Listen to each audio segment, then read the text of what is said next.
Hi, I'm Emily, and I'm in my second year of English Literature here at the University of Birmingham. It wasn't long ago that I was applying for university, and I would love to have known what the academics had to say about making a great personal statement. I'm here today to ask them for you. I really hope it helps. What I look for in a statement is to find someone who's interesting and interested. And by that, what I mean is that someone who comes across, who comes out of the page, they come alive when you read it. So you think to yourself, yeah, I really want to meet this person. But then also interested in the kind of course that they're going for. So, trying to apply what they've done in their life, what they've achieved, the kind of experiences they've had. And they kind of apply that to where they want to go with their studies. So, so they're both interested and interested. You only really get one chance to make a first impression, and what you really do want to do is impress upon the person that's going to read it, and we as academics do read them. You want to impress both your passion for the subject, but you also want to show that you've spent some time and taken some care over your personal statement, and show that you've got the sort of skills that are going to lead you to being a good academic and a good student. I like them to be specific.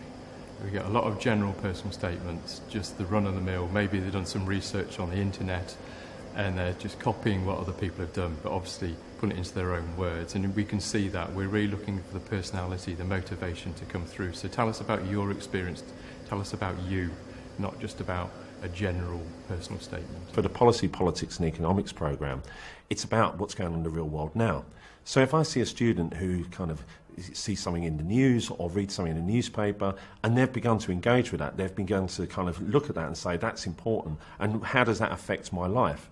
That's what I'd like to see in a personal statement. So, being involved in maybe a political movement, and that's political with a small p, maybe in a sort of a protest movement, maybe just about working with, say, writing a blog or working for a local newspaper. Those sort of things would be really useful as part of a personal statement. I'm looking for teamwork. Now that could be working in a shop, helping in the brownies, could be working in a pub, anywhere where they're working with either other adults or with children, looking after other people.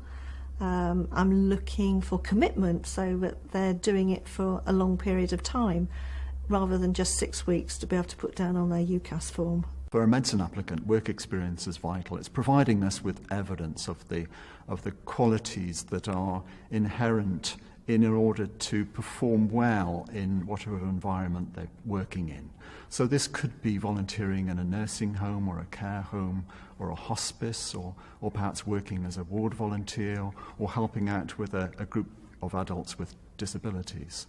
It is that kind of activity that we are looking for. They could also offer work shadowing experiences, but whatever they do, it is important that they are observing the professionals in action in those environments, to observe the qualities that those professionals are exhibiting that's helping them to work well and effectively in their engagement with patients.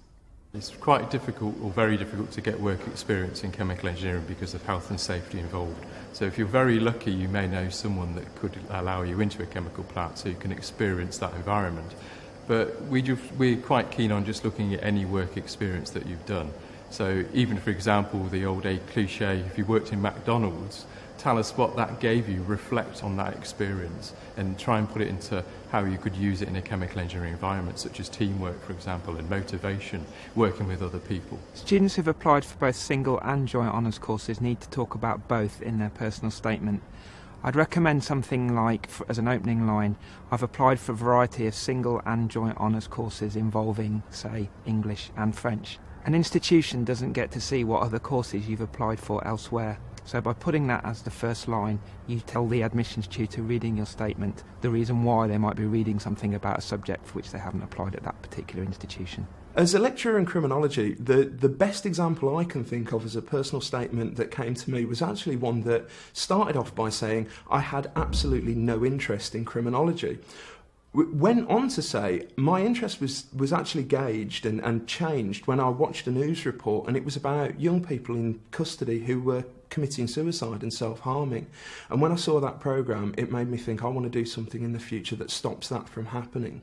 And I thought that that was absolutely brilliant.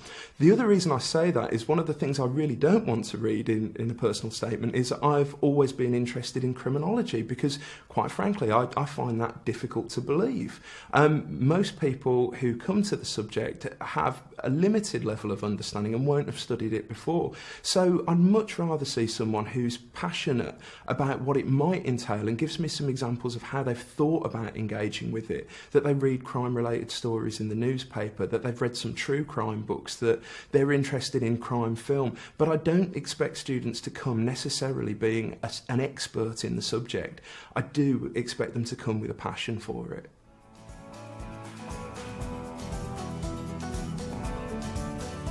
Start writing your personal statement early. Your school or college will encourage you to do this. It doesn't matter if it's not perfect, but getting something on paper will really help in the future. If you have a particular interest in your subject discipline, such as the Civil War and history, then evidence that. It shows your admissions tutors that you're looking deeper than your A-levels and that you're really interested in your subject. Work experience is a great way to show off your skills. If it's a necessary part of your course and your entry requirements, then plan ahead to secure your placement. Remember not to just list your skills and experience. Tell us what you've done and why it's relevant to your course. This could be through academic achievement, extracurricular activities, or even work experience. Ask the experts. Make use of your family, your friends, and your teachers, but make sure it's your work.